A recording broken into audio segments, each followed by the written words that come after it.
जय माँ करनी जय माँ गिगाई। मैं आपने सुनो सा गिगाई माता जी की कथा। माँ गिगाई माता जी का जन्म विक्रम संवत 1730 में बिट्टू साका के चारण पिता जोगीदास जी माता सांपू कंवर के घर इंदोखा गांव में हुआ।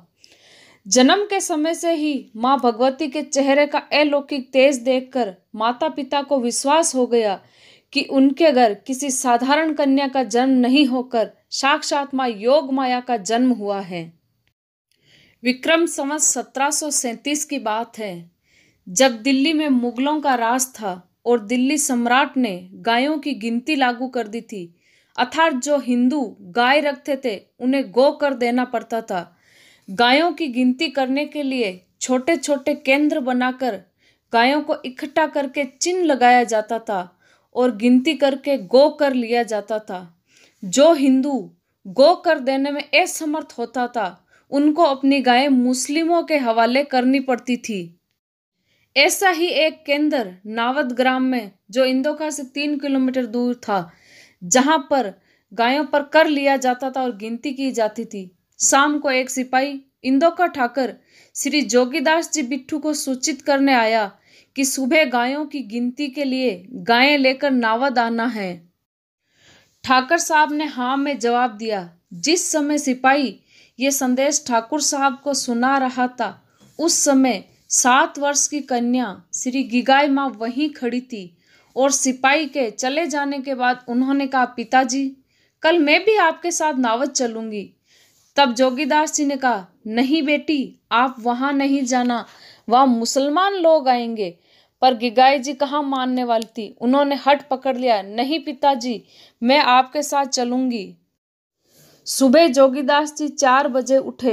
उस समय गिगाई जी भी जाग गई और साथ चलने की जिद करने लगी। पिताजी के 1000 बार समझाने पर भी वे नहीं मानी, तो जोगीदास जी ने उन्हें एक झोंपड़े में बंद कर दिया और नावद चले गए।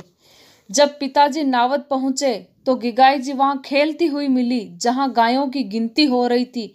ये दृश्य देखकर सब चौकन्ने रह गए कि हम तो इसे वहां झोंपड़े में बंद करके यहाँ कैसे पहुंच गए। क्षेत्र की सारी गायें इकट्ठी होने के बाद बादशाह के वजीर गिनती की तैयारी करने लगे।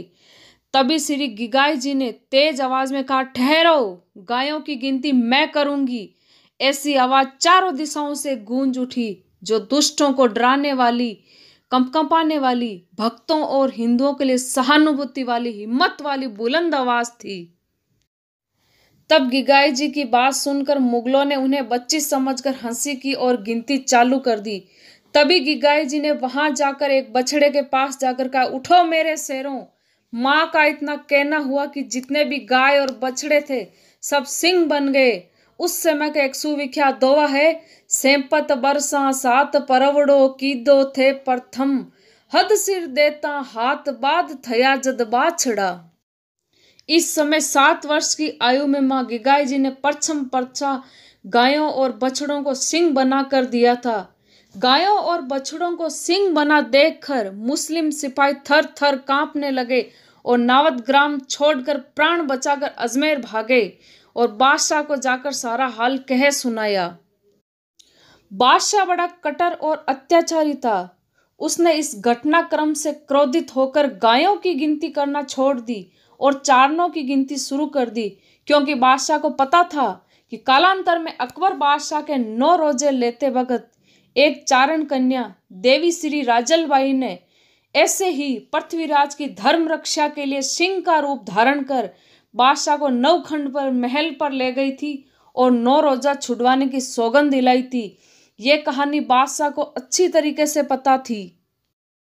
तत्पश्चात बादशाह ने संपूर्ण चारण जाति का अंत करने का दृढ़ निश्चय अपने मन में ठान लिया और चारणों के कत्ले आम के लिए अपनी सेना को आदेश दिया कि जितने भी चारण हैं उन्हें इकट्ठा करके अजमेर बुला लो और खत्म कर दो, ताकि ना चारण होंगे, ना कोई देवी होगी, ना देवी का जन्म होगा, ना कुछ और होगा। कहा जाता है उस समय चारण ऊन की कंठी रखते थे, जो जनेऊ की तरह गले में धारण की जाती थी। उस समय अजमेर परकोटे में इतने चारण इकट्ठा हुए कि कंटियों का वजन तोलने पर 1.25 मन हुआ, परंतु चारणों को किसी प्रकार का कोई भय नहीं था। उनके तो बस एक ही इष्ट था, माँ आदि शक्ति भगवती योग माया का। उन्हीं चारणों में गिगाई जी का एक काकोसा का लड़का प्रभुदान भी था। उन्होंने माँ गिगाई जी को पुकार करते हुए एक चिर्जा बनाई, गीगल गाय रुखाड़ी आज काई बाग थक्यो बिरदाड़ी।